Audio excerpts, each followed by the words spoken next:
If you haven't heard about Anchor, it's the easiest way to make a podcast. Let me explain. It's free. There's creation tools that allow you to record and edit your podcast right from your phone or computer. Anchor will distribute your podcast for you so you can be heard on Spotify, Apple Podcasts, and many, many more. You can make money from your podcast with no minimum listenership. It's everything you need to make a podcast in one place. Download the free Anchor app or go to anchor.fm today to get started. Hello, self-developers, and welcome to the Patrick Kelly Podcast for Self-Development, where I will be reviewing audible books on self-development that can change your life for the better this year and years to come. It is said that if we keep on doing what we always did, we will keep on getting what we always got. In other words, to change our output, we first have to change our input. Today is October 17th, 2021, and this is episode 40. And today we'll be reviewing the audible book, Rich Dads Increase Your Financial IQ, Get Smarter with Your Money by Robert Kiyosaki.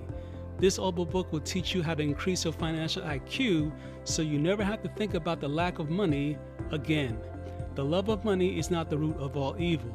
It is the lack of money that leads to the root of all evil. Money by itself is not evil. Money is neutral.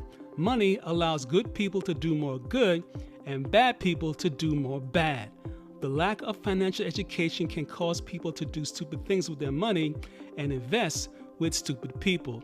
Your house is not an asset. Your house is a liability. Why? Because if you are paying your mortgage on your home, that home is a liability.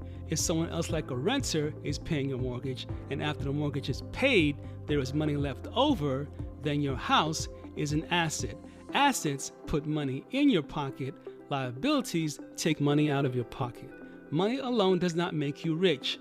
Financial education makes you rich and keeps you rich as long as you continue to learn. Many people believe that it takes money to make money. This is not true. Always remember that if you can lose money investing in gold, you can lose money in anything. Ultimately, it is not gold, stocks, real estate, hard work, or money that makes you rich. It is what you know about gold, stocks, real estate, hard work, and money that makes you rich. Ultimately, it is your financial intelligence, your financial IQ that makes you rich and keeps you rich. Chapter 1. What is financial intelligence? The world is filled with highly educated poor people who have jobs. A job does not solve your money problems because it is one source of income. For many people, the letters JOB means just over broke. There are millions who earn just enough to survive but cannot afford to live. Financial intelligence is that part of our total intelligence we use to solve financial problems. If our financial intelligence is not developed enough to solve our problems, the problems persist. When your financial intelligence grows, you become richer. The root of the problem is a lack of financial intelligence, and the problem caused by a lack of financial intelligence is an inability to solve simple financial problems. Financial intelligence can only be achieved by solving financial problems. Chapter 2.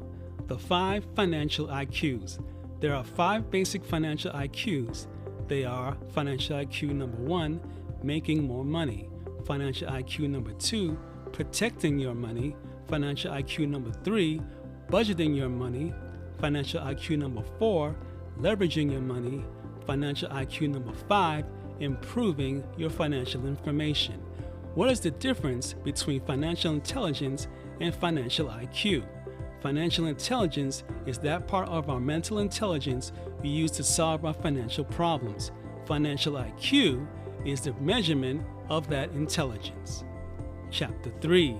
Financial IQ number 1, making more money. Most of us have enough financial intelligence to make money. The more money you make, the higher your financial IQ number 1. In other words, a person who earns $1 million a year has a measurable higher financial IQ, number one, than a person who earns $30,000 a year. And if two people each make $1 million a year and one pays less in taxes than the other, that person has a higher financial IQ because he or she is closer to achieving financial integrity by utilizing financial IQ number two, protecting your money. Chapter 4, Financial IQ number 2, Protecting Your Money. A simple truth is that the world is out to take your money, but not all who take your money are crooks or outlaws. One of the biggest financial predators of our money is taxes. Governments take our money legally. If a person has a low financial IQ number 2, he or she will pay more in taxes. An example of financial IQ number 2 is someone who pays 20% in taxes versus someone who pays 35% in taxes. The person who pays less in taxes has a measurable higher financial IQ. Chapter 5, Financial IQ number 3, Budgeting Your Money. Budgeting your money requires a lot of financial intelligence. Many people budget money like a poor person rather than like a rich person. Many people earn a lot of money but fail to keep much money simply because they budget poorly. For example, a person who earns and spends $70,000 a year has a lower financial IQ number 3 than a person who earns $30,000 a year and is able to live well on $25,000 a year and invest $5,000. Being able to live well and still invest no matter how much you make requires a high level of financial intelligence. Chapter 6, Financial IQ number 4, Leveraging Your Money. After a person budgets a surplus, the next financial challenge is to leverage their surplus of money. Most people save their financial surplus in a bank. Today's bank interest rates are at a low 0.25%. This was a smart idea before 1971, before the US dollar became a currency. Also, after 1974, workers needed to save for their own retirement. Millions of workers did not know what to invest in, so they invested their financial surplus in a well-diversified portfolio of mutual funds, hoping this would leverage their money. While savings and a diversified mutual fund portfolio are a form of leverage, there are better ways to leverage your money when you increase your financial intelligence. If a person is truthful, he or she has to admit it doesn't require much financial intelligence to save money and invest in mutual funds. Chapter 7, Financial IQ number 5, Improving Your Financial Information. You need to learn to walk before you can run. This is true with financial intelligence. Before people can learn how to earn exceptionally high returns on their money, they need to learn to walk. That is, to learn the basics and the fundamentals of financial intelligence. One of the reasons so many people struggle with financial IQ number 4, leveraging your money, is because they are taught to turn their money over to financial experts, such as their banker and their mutual fund manager. The problem with turning your money over to financial experts is that you fail to learn, fail to increase your financial intelligence, and fail to become your own financial expert. Learn to ask your financial experts questions so you can learn while you earn. Chapter 8, The Integrity of Money. Webster's Dictionary offers 3 definitions for integrity. They are: 1. Soundness, an unimpaired condition; 2. Incorruptibility, firm adherence to a code of especially moral or artistic values; 3. Completeness, the quality or state of being complete or undivided. All 3 definitions are required to discuss money and integrity. Your banker will never ask you for your high school report card, but they will ask you for a financial statement. A financial statement is a reflection of your financial integrity. It is the equivalent of your financial report card. Bankers are looking for answers that relate to the 5 financial intelligences. Obviously, they want to know how smart people are at making money, protecting their money, budgeting their money, leveraging their money, and how informed they are. A financial statement will give the bank the information it is looking for. If a person is out of financial integrity, as shown by excessive debt, not budgeting well, spending more than he or she earns, foreclosures, and bankruptcies, the banker will not want this person as a client. It is a matter of professional integrity. Chapter 9. Developing your financial genius. Financial experts advise people to live below their means and diversify. To many people, this sounds like smart advice. The problem with following this advice is that you wind up average because it is average advice. It is not bad advice, it is just average financial advice. A students work for the C students, and B students work for the government. Our schools do not teach much about money. We are all taught as children to go to school, get good grades, to later get a good job. This philosophy does not work out well for most people. One of the reasons poor people remain poor is because they have a poor person's subconscious mind. To change your life, change your environment.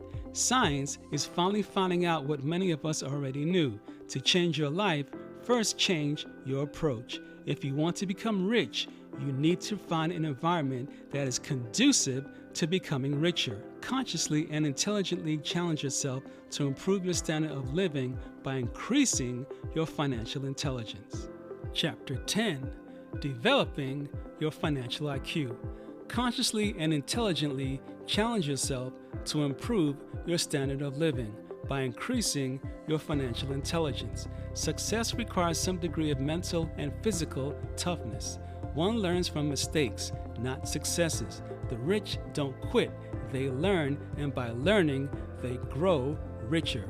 If you can train your left brain to understand the subject, engage your right brain to come up with creative solutions, keep your subconscious brain excited rather than fearful, and then take action while being willing to make mistakes and learn, you can create magic.